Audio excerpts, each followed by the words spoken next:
The Story Without an End, written by Sarah Austin, narrated by Molly Kaufman. Chapter 1. Here was once a child who lived in a little hut, and in the hut there was nothing but a little bed and a looking-glass which hung in a dark corner. Now the child cared nothing at all about the looking-glass, but as soon as the first sunbeam glided softly through the casemate and kissed his sweet eyelids, and the finch and the linnet waked him merrily with their morning songs, he arose and went out into the green meadow. And he begged flower of the primrose, and sugar of the violet, and butter of the buttercup. He shook dewdrops from the cowslip into the cup of a harebell, spread out a large lime leaf, set his little breakfast upon it, and feasted daintily. Sometimes he invited a humming-bee, oftener a gay butterfly, to partake his feast, but his favorite guest was the blue dragonfly.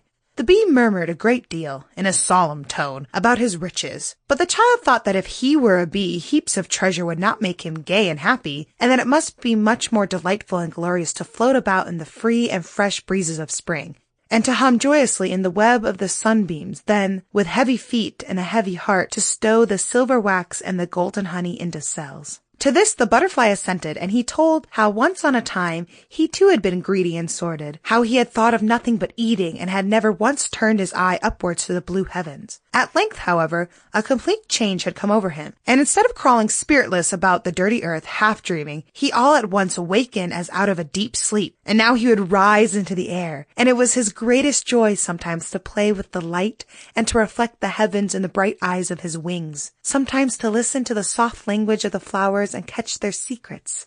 Such talk delighted the child, and his breakfast was the sweeter to him, and the sunshine on leaf and flowers seemed to him more bright and cheering. But when the bee had flown off to beg from flower to flower, and the butterfly had fluttered away to his playfellows, the dragonfly still remained, poised on a blade of grass. Her slender and burnished body, more brightly and deeply blue than the deep blue sky, glistened in the sunbeam, and her net-like wings laughed at the flowers because they could not fly, but must stand still and abide the wind and the rain. The dragonfly sipped a little of the child's clear dewdrops and blue violet honey, and then whispered her winged words. And the child made an end of his repast, closed his dark blue eyes, bent down his beautiful head, and listened to the sweet prattle. Then the dragonfly told much of the merry life in the green wood, how sometimes she played hide-and-seek with her playfellows under the broad leaves of the oak and the beech trees, or hunt the hare along the surface of the still waves, sometimes quietly watched the sunbeams as they flew busily from moss to flower and from flower to bush, and shed life and warmth over all. But at night, she said, the moonbeams glided softly around the wood, and dropped dew into the mouths of all the thirsty plants. And when dawn pelted the slumbers with the soft roses of heaven, some of the half-drunken flowers looked up and smiled, but most of them could not so much as raise their heads for a long, long time. Such stories did the dragonfly tell, and as the child sat motionless with his eyes shut and his head rested on his little hand, she thought he had fallen asleep, so she poised her double wings and flew into the rustling wood. Chapter 2. But the child was only sunk into a dream of delight, and was wishing he were a sunbeam or a moonbeam, and he would have been glad to hear more and more and forever. But at last, as all was still, he opened his eyes and looked around for his dear guest. But she was flown far away, so he could not bear to sit there any longer alone, and he rose and went to the gurgling brook. It gushed and rolled so merrily, and tumbled so wildly along as it hurried to throw itself head over heels into the river, just as if the great massy rock out of which it sprang were close behind it, and could only be escaped by a breakneck leap. Then the child began to talk to the little waves, and asked them whence they came. They would not stay to give him an answer, but danced away, one over another, till at last, that the sweet child might not be grieved, a drop of water stopped behind a piece of rock. From her the child heard strange histories, but he could not understand them all, for she told him about her former life and about the depths of the mountain. "A long while ago," said the drop of water, "I lived with my countless sisters in the great ocean, in peace and unity. We had all sorts of pastimes. Sometimes we mounted up high into the air and peeped at the stars. Then we sank plump down deep below and looked how the coral builders work till they are tired, that they may reach the light of day at last. But I was conceited and thought myself much better than my sisters, and so one day when the sun rose out of the sea, I clung fast to one of his hot beams, and thought that now I should reach the stars and become one of them. But I had not ascended far, when the sunbeam shook me off, and in spite of all I could say or do, let me fall into a dark cloud. and soon a flash of fire darted through the cloud, and now I thought I must surely die. But the whole cloud laid itself down softly upon the top of a mountain, and so I escaped with my fright and a black eye. Now I thought I should remain hidden, when, all on a sudden, I slipped over a round pebble, fell from one stone to another down into the depths of the mountain, till at last it was pitch dark, and I could neither see nor hear anything. Then I found, indeed, that pride goeth before a fall, resigned myself to my fate, and, as I had already laid aside all my unhappy pride in the cloud, my portion was now the salt of humility, and after undergoing many purifications from the hidden virtues of metals and minerals, I was at length permitted to come up once more into the free, cheerful air. And now will I run back to my sisters, and there wait patiently till I am called to something better. But hardly had she done when the root of a forget-me-not caught the drop of water by her hair and sucked her in, that she might become a floweret and twinkle brightly as a blue star on the green firmament of earth. Chapter 3. The child did not very well know what to think of all this. He went thoughtfully home and laid himself on his little bed, and all night long he was wandering about on the ocean and among the stars and over the dark mountain. But the moon loved to look on the slumbering child as he lay with his little head softly pillowed on his right arm. She lingered a long time before his little window and went slowly away to lighten the dark chamber of some sick person. As the moon's soft light lay on the child's eyelids, he fancied he sat in a golden boat on a great, great water.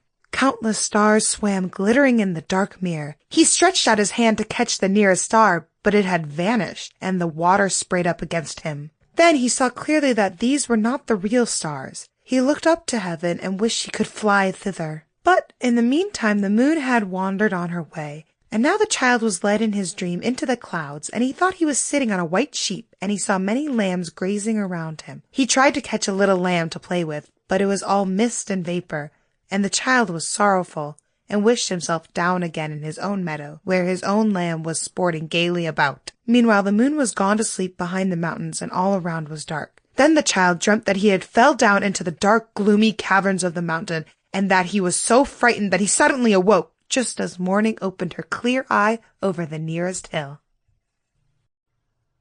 Chapter 4. The child started up, and, to recover himself from his fright, went into the little flower garden behind his cottage, where the beds were surrounded by ancient palm trees, and where he knew that all the flowers would nod kindly at him. But behold! The tulip turned up her nose, and the ranunculus held her head as stiffly as possible, that she might not bow good morrow to him. The rose with her fair round cheeks smiled and greeted the child lovingly. So he went up to her and kissed her fragrant mouth. And then the rose tenderly complained that he so seldom came into the garden, and that she gave out her bloom and her fragrance the livelong day in vain, for the other flowers could not see her, because they were too low, or did not care to look at her, because they themselves were so rich in bloom and fragrance. But she was most delighted when she glowed in the blooming head of a child, and could pour out all her heart's secrets to him in sweet odors. Among other things, the rose whispered in his ear that she was the fullness of beauty. And in truth the child, while looking at her beauty, seemed to have quite forgotten to go on, till the blue larkspur called to him and asked whether he cared nothing more about his faithful friend. She said that she was unchanged, and that even in death she should look upon him with eyes of unfading blue.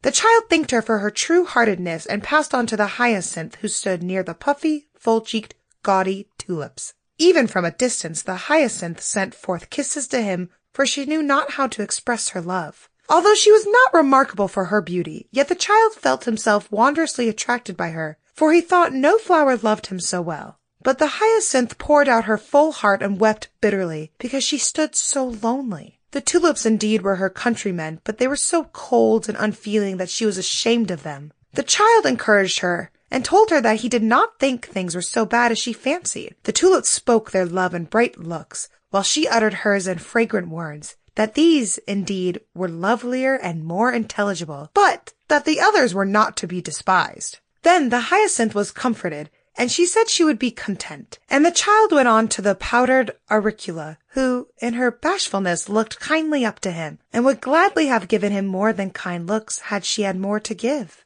But the child was satisfied with her modest greeting. He felt that he was poor too, and he saw the deep, thoughtful colors that lay beneath her golden dust. But the humble flower of her own accord sent him to her neighbor, the lily, whom she willingly acknowledged as her queen. And when the child came to the lily, the slender flower waved to and fro, and bowed her pale head with gentle pride and stately modesty, and sent forth a fragrant greeting to him. The child knew not what had come to him. It reached his inmost heart, so that his eyes filled with soft tears. Then he marked how the lily gazed with a clear and steadfast eye upon the sun, and how the sun looked down again into his pure chalice, and how, amid the interchange of looks, the 3 golden threads united in the center. And the child heard how one scarlet ladybird at the bottom of the cup said to another, "Knowest thou not that we dwell in the flower of heaven?" And the other replied, "Yes, and now will the mystery be fulfilled." And as the child saw and heard all this, the dim image of his unknown parents, as it were veiled in a holy light, floated before his eyes. He strove to grasp it, but the light was gone.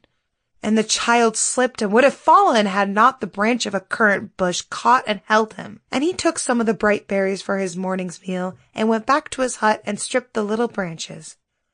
The red currant is called in Germany Johannisbeere, St. John's berry. Chapter 5. But in the hut he stayed not long. All was so gloomy, close, and silent within, and abroad everything seemed to smile and to exult in the clear and unbound space. Therefore the child went out into the green wood, of which the dragonfly had told him such pleasant stories. But he found everything far more beautiful and lovely even than she had described it. For all about, wherever he went, the tender moss pressed his little feet, and the delicate grass embraced his knees, and the flowers kissed his hands, and even the branches stroked his cheeks with a kind and refreshing touch, and the high trees threw their fragrant shade around him. There was no end to his delight. The little birds warbled and sang and fluttered and hopped about, and the delicate wood flowers gave out their beauty and their odors, and every sweet sound took a sweet odor by the hand, and thus walked through the open door of the child's heart and held a joyous nuptial dance therein. But the nightingale and the lily of the valley led the dance, for the nightingale sang of naught but love, and the lily breathed of naught but innocence. And he was the bridegroom and she was the bride. And the nightingale was never weary of repeating the same thing 100 times over, for the spring of love which gushed from his heart was ever new.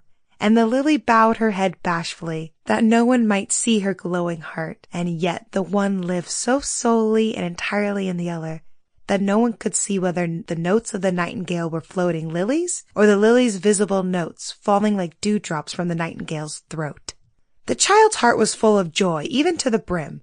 He set himself down, and he almost thought he should like to take root there, and live forever among the sweet plants and flowers, and so become a true sharer in all their gentle pleasures. For he felt a deep delight in the still, secluded twilight existence of the mosses and small herbs, which felt not the storm, nor the frost, nor the scorching sunbeam, but dwelt quietly among their many friends and neighbors, feasting in peace and good fellowship on the dew and the cool shadows which the mighty trees shed upon them. To them it was a high festival when a sunbeam chanced to visit their lowly home, whilst the tops of the lofty trees could find joy and beauty only in the purple rays of morning or evening. Chapter 6. And as the child sat there, a little mouse rustled from among the dry leaves of the former year, and a lizard half gilded from a crevice in the rock. And both of them fixed their bright eyes upon the little stranger. And when they saw he designed them no evil, they took courage and came nearer to him. "I should like to live with you," said the child to the 2 little creatures, in a soft, subdued voice, that he might not frighten them. "Your chambers are so snug, so warm, and yet so shaded, and the flowers grow in at your windows, and the birds sing you their morning song, and call you to table and to bed with their clear warblings." "Yes," said the mouse, "it would be all very well if all the plants bore nuts and mast instead of those silly flowers, and if I were not obliged to grub underground in the spring and gnaw the bitter roots whilst they are dressing themselves in their fine flowers and flaunting it to the world as if they had endless stores of honey in their cellars." "Hold your tongue," interrupted the lizard pertly. "Do you think because you are gray that other people must throw away their handsome clothes or let them lie in the dark wardrobe underground and wear nothing but gray too? I am not so envious. The flowers may dress themselves as they like for me. They pay for it out of their own pockets, and they feed bees and beetles from their cups. But what I want to know is, of what use are birds in this world? Such a fluttering and chattering, truly, from morning early to evening late. That one is worried and stunned to death, and there is never a day's peace for them. And they do nothing! Only snap up the flies and the spiders out of the mouths of such as I. For my part, I should be perfectly satisfied provided all the birds in the world were flies and beetles. The child changed color, and his heart was sick and saddened when he heard their evil tongues. He could not imagine how anybody could speak ill of the beautiful flowers or scoff at his beloved birds. He was waked out of a sweet dream, and the woods seemed to him lonely and desert, and he was ill at ease. He started up hastily so that the mouse and the lizard shrank back alarmed and did not look around them till they thought themselves safe out of the reach of the stranger with the large, severe eyes. Chapter 7.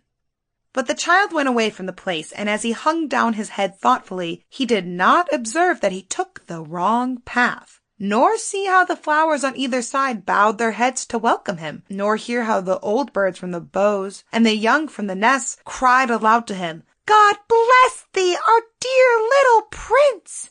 And he went on and on, farther and farther into the deep wood. And he thought over the foolish and heartless talk of the two selfish chatterers, and could not understand it. He would fain have forgotten it, but he could not. And the more he pondered, the more it seemed to him as if a malicious spider had spun her web around him, and as if his eyes were weary with trying to look through it. And suddenly he came to a still water, above which young beeches lovingly entwined their arms.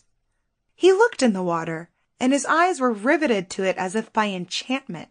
He could not move, but stood and gazed in the soft, placid mirror, from the bosom of which the tender green foliage, with the deep blue heavens between, gleamed so wondrously upon him.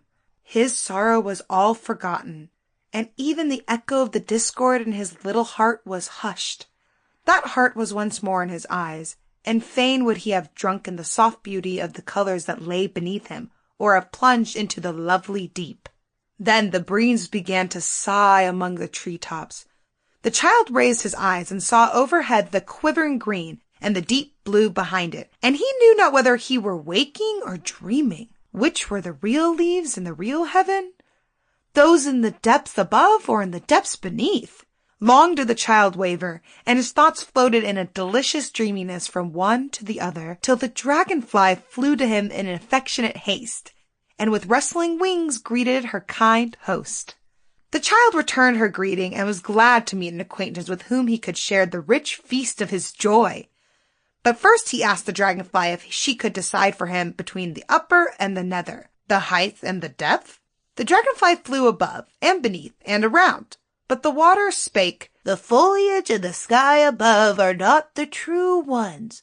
The leaves wither and fall. The sky is often overcast, and sometimes quite dark." Then the leaves in the sky said, "The water only apes us. It must change its pictures at our pleasure and can retain none." Then the dragonfly remarked that the height and the depth existed only in the eyes of the child, and that the leaves in the sky were true and real only in his thoughts, because in the mind alone the picture was permanent and enduring, and could be carried with him whithersoever he went. This she said to the child, but she immediately warned him to return, for the leaves were already beating the tattoo in the evening breeze, and the lights were disappearing one by one in every corner. Then the child confessed to her with alarm that he knew not how he would find the way back, and he feared the dark night would overtake him if he attempted to go home alone. So the dragonfly flew on before him, and showed him a cave in the rock where he might pass the night. And the child was well content, for he had often wished to try if he could sleep out of his accustomed bed.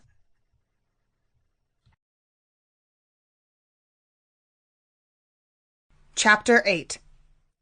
But the dragonfly was fleet, and gratitude strengthened her wings to pay her host the honor she owed him.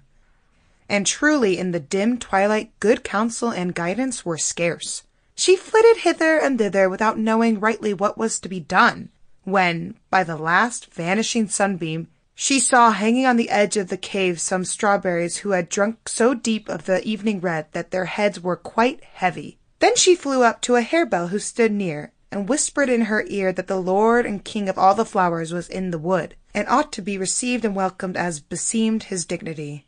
Aglaia did not need that this should be repeated. She began to ring her sweet bells with all her might, and when her neighbor heard the sound, she rang hers also, and soon all the harebells, great and small, were in motion, and rang as if it had been for the nuptials of their Mother Earth herself, with the Prince of the Sun. The tone of the blue bells was deep and rich, and that of the white high and clear, and all blended together in a delicious harmony. But the birds were fast asleep in their high nests, and the ears of the other animals were not delicate enough, or were too much overgrown with hair, to hear them.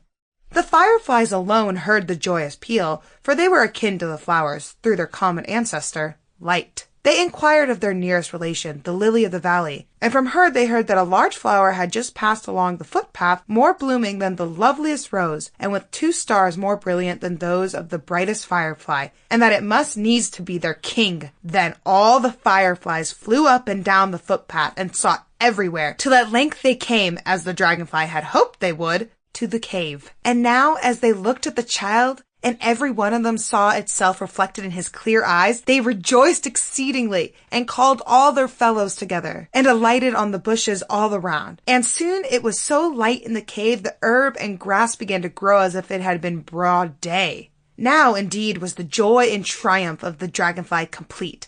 The child was delighted with the merry and silvery tones of the bells, and with the many little bright-eyed companions around him, and with the deep red strawberries which bowed down their heads to his touch. Chapter 9. And when he had eaten his fill, he sat down on the soft moss, crossed one little leg over the other, and began to gossip with the fireflies. And as he so often thought on his unknown parents, he asked them who were their parents. Then the one nearest to him gave him answer, and he told how that they were formerly flowers, but none of those who thrust their ruddy hands greedily into the ground and draw nourishment from the dingy earth, only to make themselves fat and large withal, but that the light was dearer to them than anything, even at night. And while the other flowers slept, they gazed unwearied on the light, and drank it in with eager adoration, sun and moon and starlight. And the light had so thoroughly purified them that they had not sucked in poisonous juices like the yellow flowers of the earth, but sweet odors from sick and fainting hearts, and oil of potent, ethereal virtue for the weak and the wounded. And at length, when their autumn came, they did not, like the others, wither and sink down, leaf and flower, to be swallowed up by the darksome earth, but shook off the earthly garment and mounted aloft into the clear air. But there it was so wondrously bright that sight failed them, and when they came to themselves again, they were fireflies, each sitting on a withered flower stalk. And now the child liked the bright-eyed flies better than ever, and he talked a little longer with them, and inquired why they showed themselves so much more in spring. They did it, they said, in the hope that their gold-green radiance might allure their cousins, the flowers, to the pure love of light. Chapter 10. During this conversation, the dragonfly had been preparing a bed for her host. The moss upon which the child sat had grown a foot high behind his back, out of pure joy. But the dragonfly and her sisters had so reveled upon it that it was now laid at its length along the cave. The dragonfly had awakened every spider in the neighborhood out of her sleep, and when they saw the brilliant light, they had set to work spinning so industriously that their web hung down like a curtain before the mouth of the cave. But as the child saw the ant peeping up at him, he entreated the fireflies not to deprive themselves any longer of their merry games in the wood on his account. And the dragonfly and her sisters raised the curtain till the child had laid him down to rest, and then let it fall again, that the mischievous gnats might not get in to disturb his slumbers. The child laid himself down to sleep, for he was very tired. But he could not sleep, for his couch of moss was quite another thing than his little bed, and the cave was all strange to him. He turned himself on one side, and then on the other, and as nothing would do, he raised himself and sat upright to wait till sleep might choose to come. But sleep would not come at all, and the only wakeful eyes in the whole wood were the child's. For the harebells had wrung themselves weary, and the fireflies had flown about till they were tired, and even the dragonfly, who would fain have kept watch in front of the cave, had dropped sound asleep. The wood grew stiller and stiller. Here and there a young bird gave a soft chirp when its mother squeezed it in the nest, and from time to time a gnat hummed for a minute or two in the curtain, till a spider crept on tiptoe along its web, and gave him such a gripe in the windpipe as soon spoiled his trumpeting. And the deeper the silence became, the more intently did the child listen. And at last the slightest sound thrilled him from head to foot. At length all was still as death in the wood, and the world seemed as if it never would wake again. The child bent forward to see whether it were as dark abroad as in the cave, but he saw nothing save the pitch-dark night, who had wrapped everything in her thick veil. Yet as he looked upwards, his eyes met the friendly glance of 2 or 3 stars, and this was a most joyful surprise to him, for he felt himself no longer so entirely alone. The stars were, indeed, far, far away, but yet he knew them, and they knew him, for they looked into his eyes. The child's whole soul was fixed in this gaze, and it seemed to him as if he must needs fly out of the darksome cave, thither where the stars were beaming with such pure and serene light, and he felt how poor and lowly he was when he thought of their brilliancy, and how cramped and fettered when he thought of their free, unbounded course along the heavens. Chapter 11. But the stars went on their course, and left their glittering picture only a little while before the child's eyes. Even this faded and then vanished quite away, and he was beginning to feel tired, and to wish to lay himself down again, when a flickering will-o'-the-wisp appeared from behind a bush, so that the child thought at first one of the stars had wandered out of its way and had come to visit him and to take him with it. And the child breathed quick with joy and surprise, and then the will-o'-the-wisp came nearer and set himself down on a damp, mossy stone in front of the cave. And another fluttered quickly after him and sat down over against him and sighed deeply. "Thank God, then I can rest at last." "Yes," said the other, "for that you may think the innocent child who sleeps there within. It was his pure breath that freed us." "Are you, then," said the child hesitantly, "not of yon stars which wander so brightly there above?" "Oh, if we were stars," replied the first, "we should pursue our tranquil path through the pure element, and should leave this wood and the whole darksome earth to itself." "And not," said the other, "sit brooding on the face of the shallow pool." The child was curious to know who these could be who shone so beautifully, and yet seemed so disconnected. Then the first began to relate how he had been a child too, and how as he grew up it had always been his greatest delight to deceive people and play them tricks, to show his wit and cleverness. He had always, he said, poured such a stream of smooth words over people, and encompassed himself with such a shining mist, that men had been attracted by it to their own heart. But once on a time there appeared a plain man who only spoke 2 or 3 simple words, and suddenly the bright mist vanished, and left him naked and deformed, to the scorn and mockery of the whole world. But the man had turned away his face from him in pity, while he was almost dead with shame and anger. And when he came to himself again, he knew not what had befallen him, till, at length, he found that it was his fate to hover, without rest or change, over the surface of the bog as a will-o'-the-wisp. "With me it fell out quite otherwise," said the first. "Instead of giving light without warmth, as I now do, I burned without shining. When I was only a child, people gave way to me in everything, so that I was intoxicated with self-love. If I saw anyone shine, I longed to put out his light, and the more intensely I wished this, the more did my own small glimmering turn back upon myself, and inwardly burn fiercely, while all without was darker than ever. But if anyone who shone more brightly would have kindly given me of his light, then did my inward flame burst forth to destroy him. But the flame passed through the light and harmed it not. It shone only the most brightly, while I was withered and exhausted. And once upon a time I met a little smiling child who played with a cross of palm branches and wore a beamy coronet around his golden locks. He took me kindly by the hand and said, 'My friend, you are now very gloomy and sad, but if you will become a child again, even as I am, you will have a bright circlet such as I have.' When I heard that, I was so angry with myself and with the child that I was scorched by my inward fire. Now would I fain fly up to the sun to fetch rays from him, but the rays drove me back with these words. Return thither whence thou camest, thou dark fire of envy, for the sun lightens only in love. The greedy earth, indeed, sometimes turns his mild light into scorching fire. Fly back, then, for with thy like alone must thou dwell. I fell, and when I recovered myself, I was glimmering coldly above the stagnant waters.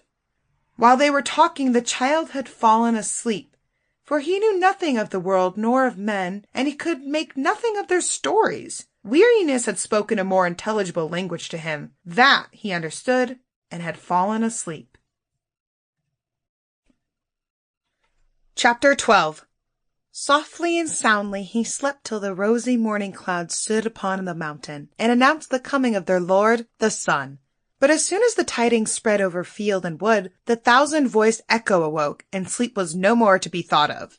And soon did the royal sun himself arise. At first his dazzling diadem alone appeared above the mountains. At length he stood upon their summit in the full majesty of his beauty, in all the charms of eternal youth, bright and glorious, his kindly glance embracing every creature of earth, from the stately oak to the blade of grass bending down under the foot of the wayfaring man. Then arose from every beast, from every throat, the joyous song of praise, and it was as if the whole plain and wood were become a temple, whose roof was the heaven, whose altar the mountain, whose congregation all creatures, whose priest the sun. But the child walked forth and was glad, for the birds sang sweetly, and it seemed to him as if everything sported and danced out of mere joy to be alive. Here flew 2 finches through the thicket, and, twittering, pursued each other. There the young buds burst asunder, and the tender leaves peeped out and expanded themselves in the warm sun, as if they would abide in his glance forever. Here a dewdrop trembled, sparkling and twinkling on a blade of grass, and knew not that beneath him stood a little mouse who was thirsting after him. There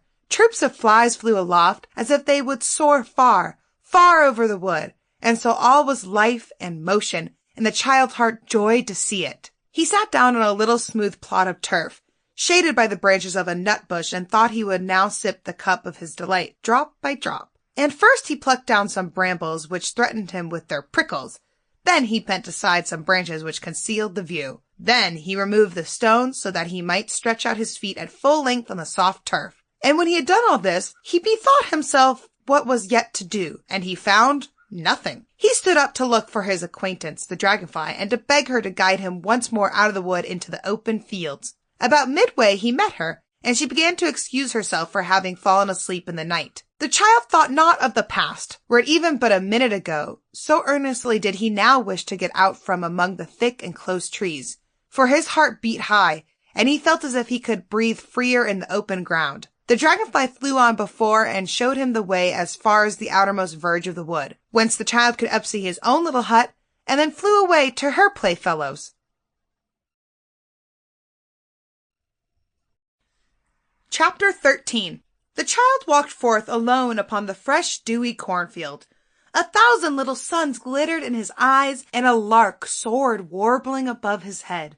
And the lark proclaimed the joys of the coming year, and awakened endless hopes while she soared, circling higher and higher, till at length her song was like the soft whisper of an angel holding converse with the spring under the blue arch of heaven. The child had seen the earth-colored little bird rise up before him, and it seemed to him as if the earth had sent her forth from her bosom as a messenger to carry her joy and her thanks up to the sun, because he had turned his beaming countenance again upon her in love and bounty. And the lark hung poised above the hope-giving field and warbled her clear and joyous song. She sang of the loveliness of the rosy dawn, and the fresh brilliancy of the earliest sunbeams, of the gladsome springing of the young flowers, and the vigorous shooting of the corn, and her song pleased the child beyond measure. But the lark wheeled in higher and higher circles, and her song sounded softer and sweeter. And now she sang of the first delights of early love, of wanderings together on the sunny, fresh hilltops, and of the sweet pictures and visions that arise out of the blue and misty distance. The child understood not rightly what he heard, and Fade would have understood, for he thought that even in such visions must be wondrous delight. He gazed aloft after the unwearied bird, but she had disappeared in the morning mist. Then the child leaned his head on one shoulder to listen if he could no longer hear the little messenger of spring, and he could just catch the distant and quivering noises in which she sang of the fervent longing after the clear element of freedom, after the pure, all-present light, and of the blessed foretaste of this desired enfranchisement, of this blending in the sea of celestial happiness. Yet longer did he listen, for the tones of her song carried him there, where as yet his thoughts had never reached, and he felt himself happier in this short and imperfect flight than ever he had felt before. But the lark now dropped suddenly to the earth, for her little body was too heavy for the ambient ether, and her wings were not large enough nor strong enough for the pure element. Then the red corn poppies laughed at the homely-looking bird, and cried to one another and to the surrounding blades of corn in a shrill voice, "Now indeed, you may see what comes of flying so high and striving and straining after mere air. People only lose their time and bring back nothing but weary wings and an empty stomach. That vulgar-looking, ill-dressed little creature would fain raise herself above us all and has kept up a mighty noise. And now there she lies on the ground and can hardly breathe, while we have stood still where we are sure of a good meal, and have stayed like people of sense where there is something substantial to be had. And in the time she has been fluttering and singing, we have grown a good deal taller and fatter." The other little red caps chattered and screamed their assent so loud that the child's ears tingled, and he wished he could chastise them for their spiteful jeers. When a Siamese said, in a soft voice, to her younger playmates, "Dear friends, be not led astray by outward show, nor by discourse which regards only outward show. The lark is, indeed, weary, and the space into which she has soared is void. But the void is not what the lark sought, nor is the seeker returned empty home. She strove after light and freedom, and light and freedom has she proclaimed. She left the earth and its enjoyments, but she has drunk of the pure air of heaven, and has seen that it is not the earth, but the sun that is steadfast. And if earth has called her back, it can keep nothing of her but what it is its own. Her sweet voice and her soaring wings belong to the sun, and will enter its light and freedom long after the foolish prater shall have sunk and been buried in the dark prison of the earth." And the lark heard her wise and friendly discourse, and with renewed strength she sprang once more into the clear and beautiful blue. Then the child clapped his little hands for joy that the sweet bird had flown up again, and that the red caps must hold their tongues for shame. Chapter 14. And the child was become happy and joyful, and breathed freely again, and thought no more of returning to his hut. For he saw that nothing returned inwards, but rather that all strove outwards into the free air.